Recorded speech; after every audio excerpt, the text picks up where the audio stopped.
Hello everybody, welcome back. इस video में हम जानेंगे कैथोड रे के प्रॉपर्टीज़ को पॉइंट वाइज। और इससे पहले वाले वीडियो मैंने कैथोड रे के प्रॉपर्टीज़ को 3D में एक्सप्लेन किया है। तो अगर इससे पहले वाली वीडियो आपने नहीं देखी है तो पहले वो वीडियो देखिए। और इसमें हम पॉइंट वाइज कैथोड रे के प्रॉपर्टीज़ को जानेंगे। और मैं से पॉइंट को यहाँ पे लिख दूंगा जो आप नोट्स के लिए उतार सकते हैं। और मैं लिखते हुए वाले वीडियो को काट दूंगा, डायरेक्ट एक्सप्लेनेशन वाले वीडियो को वहाँ फिर रखूंगा, जिससे कि आपका टाइम भी सेव हो जाएगा। चलिए स्टार्ट करते हैं। मेरा नाम है अमित और आप देख रहे हैं इंटेंगलवर्स। चलिए वीडियो को शुरू करते हैं।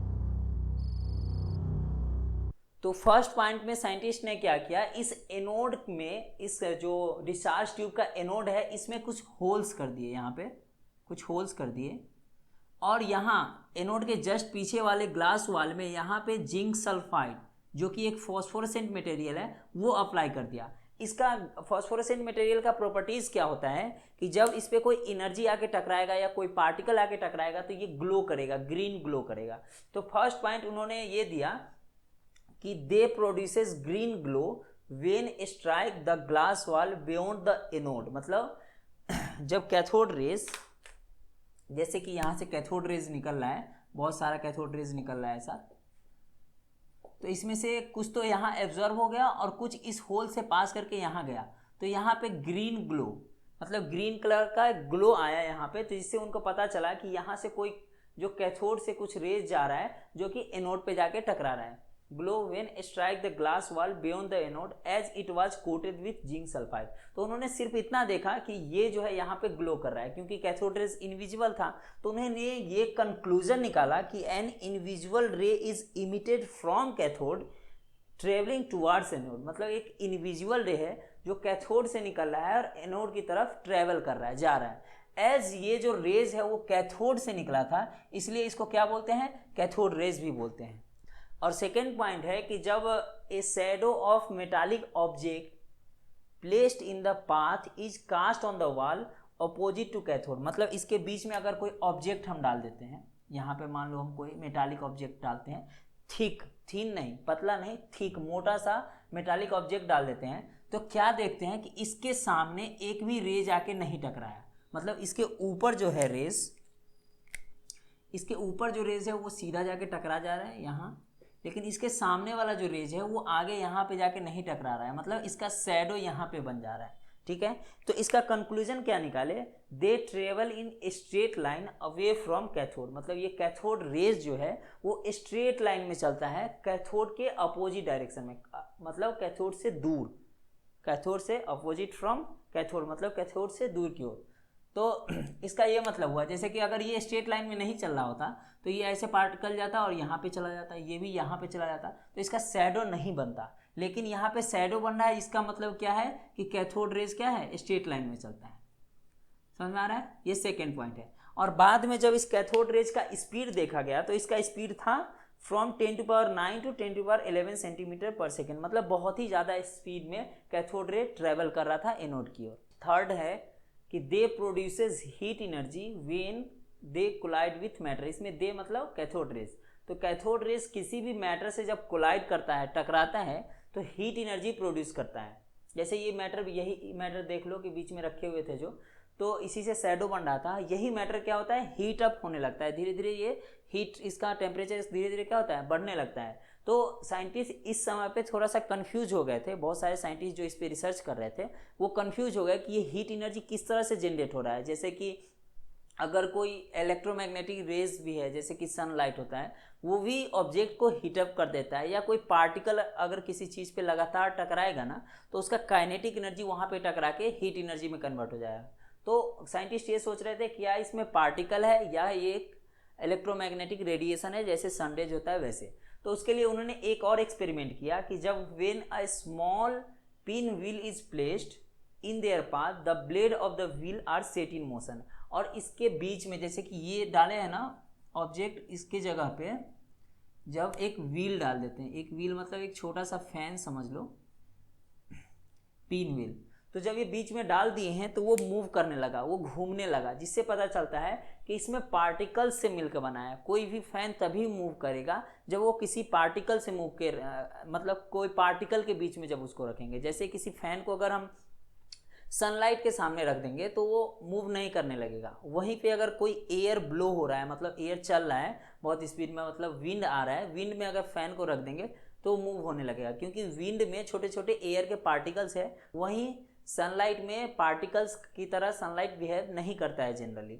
इसलिए ये मूव होने लगा क्योंकि ये पार्टिकल की तरह बिहेव कर रहा है। इसका कंक्लूजन क्या निकाला गया कि the cathode rays consist of material particles, मतलब इस कैथोड रेज में पार्टिकल्स हैं, छोटे छोटे पार्टिकल्स हैं, material particles, hence kinetic energy. और जब पार्टिकल्स है वो मतलब उसमें कुछ मास होगा, और मास है और वो मूव कर रहा है मतलब वेलोसिटी भी है, तो काइनेटिक एनर्जी होगा उसके पास, which is converted into heat energy when stopped by matter. और जब इस मैटर से, यहाँ बीच में मैटर था, उसे जब वो रुका है, यहाँ पर इतना दूर का पार्टिकल्स रुका है यहाँ पे, तो इसका काइनेटिक एनर्जी, इस पार्टिकल का काइनेटिक एनर्जी हीट एनर्जी में कन्वर्ट हो गया। काइनेटिक एनर्जी में कैसे हुआ समझ में आ रहा है? मास है तो हाफ mv², ये उसका काइनेटिक एनर्जी हो गया। मास भी है उसके पास, वेलोसिटी भी है, तो इस तरह से उसके पास काइनेटिक एनर्जी है। जब इस पार्टिकल से रुका है तो ये हीट एनर्जी में कन्वर्ट हो जा रहा है।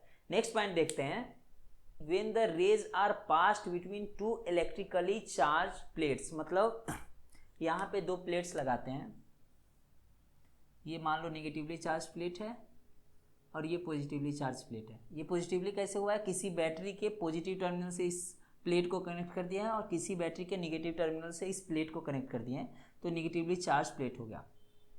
तो एक यूनिफॉर्म इलेक्ट्रिक फील्ड बनाएगा इस दोनों प्लेट के बीच में, जिसके कारण क्या होता है कि ये जो मूविंग इलेक्ट्रॉन्स है, मतलब जो जिसको अभी हम कैथोड रेज के नाम से जानते हैं, ये पॉजिटिवली चार्ज प्लेट की ओर थोड़ा सा मूव कर जाता है।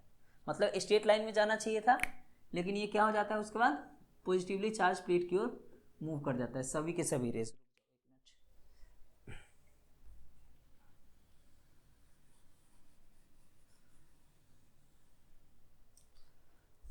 सभी के सभी रेस इस पॉजिटिवली चार्ज प्लेट की ओर थोड़ा सा डिफ्लेक्ट हो जाता है, थोड़ा सा डिफ्लेक्ट हो जाता है। स्ट्रेट लाइन जाना चाहिए लेकिन सभी थोड़ा सा क्या हो जा रहा है? डिफ्लेक्ट हो जा रहा है। और इसको 3D में पिछले वीडियो में मैंने एक्सप्लेन किया है, तो अगर आपने नहीं देखा है तो वो पहले जाके देख लीजिए, अच्छे से समझ में आएगा।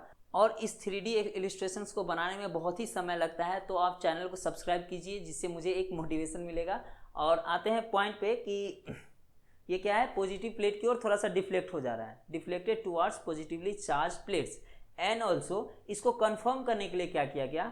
द रे discharge positively charge gold leaf electroscope, मतलब इस रे के बीच में एक गोल्ड लीफ इलेक्ट्रोस्कोप डाला गया। गोल्ड लीफ इलेक्ट्रोस्कोप का 3D में मैंने पिछले वीडियो में बताया है, तो आप वो वीडियो जाके देख लीजिएगा तो अच्छे से समझ में आए। इसे मैं इसमें बता दे रहा हूँ। इस तरह का होता है ये कंडक्टिंग ट्यूब है और यहाँ पे दो गोल्ड लीफ है, ठीक है।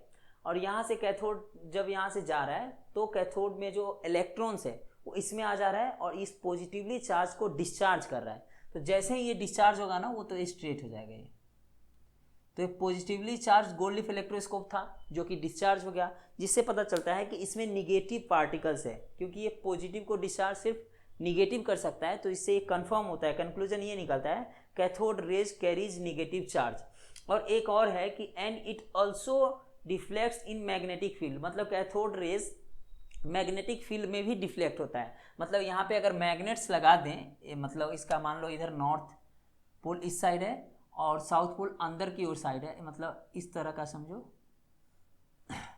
इधर नॉर्थ इधर साउथ, तो ये इधर थोड़ा नीचे की ओर डिफ्लेक्ट करेगा, ठीक है। तो मतलब इसका डिफ्लेक्शन मैग्नेटिक फील्ड में भी होता है। नेक्स्ट 6th पॉइंट है कि the nature of cathode raise is independent of the nature of cathode, मतलब इस कैथोड के नेचर पे, कैथोड रेज का नेचर इस कैथोड के नेचर पे डिपेंड नहीं करता है। सेकेंड है कि the gas in discharge tube, मतलब इस डिस्चार्ज ट्यूब में जो गैस है उस पर। तो बताते हैं, मैंने बताया था पिछले वीडियो में कि इसमें जब एक्सपेरिमेंट कर रहे थे जूलियस फ्लकर, तो इसको क्या किए थे, इवैक्यूएट कर दिए एक वैक्यूम पंप से। यहाँ पे वैक्यूम पंप लगाए और इसमें जो एयर है, बहुत एयर को, मतलब बहुत सारे एयर इसके अंदर है, इसमें से मैक्सिमम को निकाल दिए। मतलब कुछ तो अभी भी बच गया है, पूरी तरह से नहीं निकला है, कुछ एयर पार्टिकल्स इसके अंदर अभी भी है। तो बहुत सारे निकाल दिए हैं, तो कुछ पार्टिकल्स अभी भी है। उसको बदल बदल के देखा कि अलग अलग गैस इसमें डाले, फिर भी देखा इस कैथोड का नेचर क्या है, सेम है। या फिर ये कैथोड का जो मटेरियल है, जैसे कभी किसी और मेटल का लगाया, फिर नेक्स्ट मेटल का लगाया, इस तरह का मेटल को बदलते गया, फिर भी कैथोड का नेचर है वो चेंज नहीं हो रहा था। तो साइंटिस्ट ने क्या दिया कि the nature of cathode rays are independent of, मतलब कैथोड रेज का नेचर जो है दो चीज पे इंडिपेंडेंट है।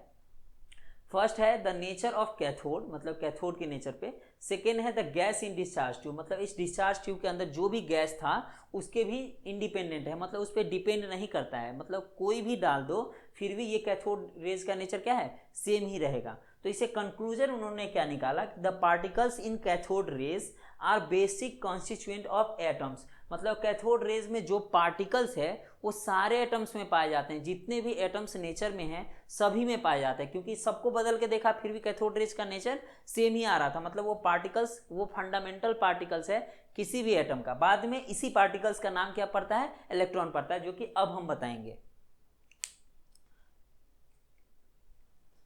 अब हम जानेंगे other facts about cathode rays. तो कैथोड रेज में जो भी पार्टिकल्स था उस पार्टिकल का नाम जे थॉमसन ने नेगाट्रॉन्स रखा था, नेगाट्रॉन्स,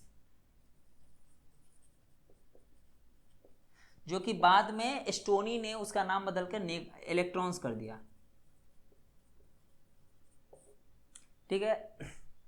और कैथोड रे के अदर प्रॉपर्टीज के बारे में बात करें तो जैसे इस एनोड को हम बदलते हैं, कुछ एंगल पे इसको लगाते हैं, इस तरह का लगाते हैं कैथोड रेज, ऐसा राउंड ही रहेगा, मतलब कुछ एंगल पे रहेगा। इससे क्या होगा कि जब इसमें कैथोड रेज यहाँ पे आके टकराता है और ये कैथोड रेज अगर हाई एनर्जी वाला है या फिर ये एनोड हाई एटॉमिक मास वाला है तो एक तरह का अलग तरह का रेडिएशन यहाँ से निकलता है, जो कि हाईली पेनिट्रेटिंग रेडिएशन होता है, जिसको एक्सरे बोला गया, एक्सरे।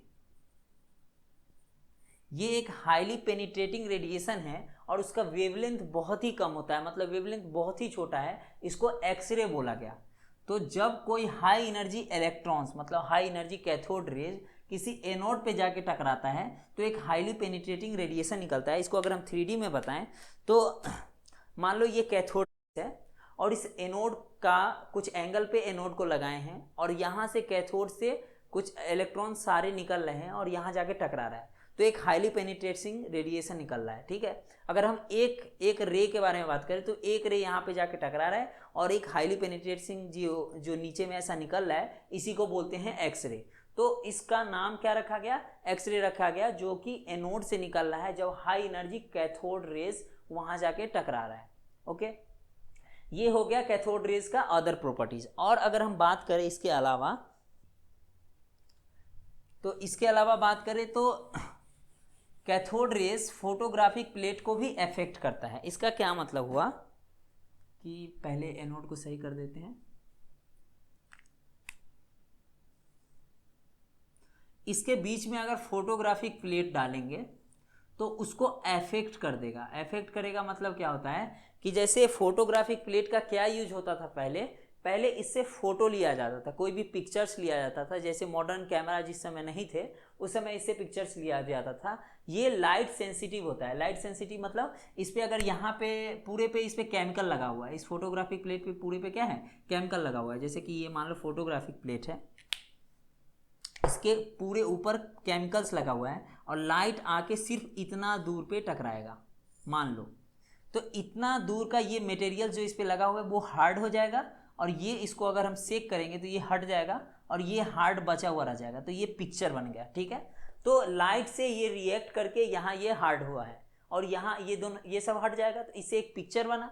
उसी तरह इससे कैथोड रे से भी ये इफेक्ट होता है, जैसे ये लाइट से इफेक्ट हुआ है उसी तरह कैथोड रे से भी इफेक्ट होता है। इसका मतलब हो गया कि जो फोटोग्राफिक प्लेट है वो कैथोड रे से इफेक्ट होता है। ये प्रॉपर्टीज है कैथोड रेज का। नेक्स्ट प्रॉपर्टीज की बात करें तो अगर इसके बीच में थीन मेटल्स फॉइल्स रखेंगे, थीन मेटल फॉइल मतलब पतला मेटल का सीट, पतला मेटल का सीट जो होता है वो अगर इसके बीच में हम डालेंगे तो वो क्या होगा,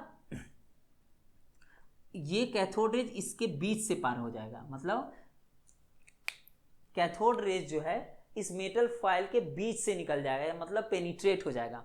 इसलिए मैंने इससे पहले वाले एक्सपेरिमेंट में बोला कि जो मेटल डाल रहे हैं बीच में जिसका शैडो बनना है वो थिक होना चाहिए, थीन नहीं, क्योंकि थीन होगा तो उससे पास होके चला जाएगा। इसलिए थिक मेटल का शैडो बनता है वही थिन मेटल रहता है, मतलब जैसे मेटल फॉयल है वो बहुत ही थिन होता है, तो उसको बीच से होके ऐसे पास हो जाता है। तो ये अदर प्रॉपर्टीज हो गया कैथोड रेज के बारे में। अब हम जानेंगे कैथोड रेज का E/m वैल्यू कैसे निकला, इस डिस्चार्ज ट्यूब भी बोलते हैं, उसको मॉडिफाई कैसे किया गया, ये सब जानेंगे हम नेक्स्ट वीडियो में।